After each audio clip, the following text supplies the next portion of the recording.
check. Sure. My name is Zeke Miller. I'm a White House correspondent for the Associated Press here in Washington. President Joe Biden is in Warsaw currently after completing a secret trip to Kyiv. It's one he's wanted to undertake for some months now, but the White House had to work out a whole bunch of security and logistical concerns to get him there, and that primarily revolved around secrecy, not letting the public know. So AP photographer Evan Vucci was told to look out for an email that had his cover story, essentially, details about a golf tournament that apparently started at 2 in the morning on Sunday. That's when he had to be at Andrews Air Force Base to join the president. He had to surrender all of his electronic devices, power off his cameras, until they finally got to Kyiv. That's when it was safe for him to be taking photos, and he couldn't begin transmitting anything until they got to the U.S. Embassy in Kyiv for a brief hold period while the president met with embassy staff. That was when the president's visit became public, and that was when the White House allowed them to safely report that information.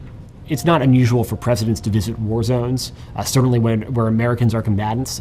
We saw Presidents Bush, Obama, Trump visit Iraq and Afghanistan, in some cases multiple times during their presidencies. Those trips were also conducted in secret. But the critical difference between those trips and going to Kyiv is that the U.S. isn't a belligerent in Ukraine. It doesn't control the airspace. It doesn't have a very large troop presence on the ground. So the logistics of pulling something like this off safely were incredibly complex. Part of what allowed the president to do this is the notification to Russia so that they wouldn't want to trigger any sort of miscalculation that can start off essentially nuclear war between the U.S. and Russia, the two nuclear armed powers. But also, there were U.S. surveillance planes flying along the Polish border outside of Ukrainian airspace, providing that a level of air cover and eyes on what was happening inside Ukraine from outside of Ukraine. President Biden spent about 23 hours on the ground on Ukrainian soil. That included about 5 hours in Kyiv and his time on the train there and back.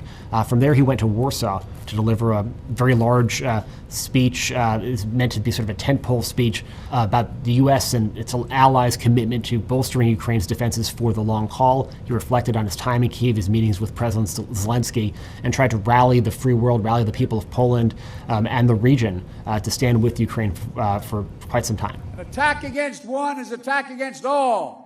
It's a sacred oath.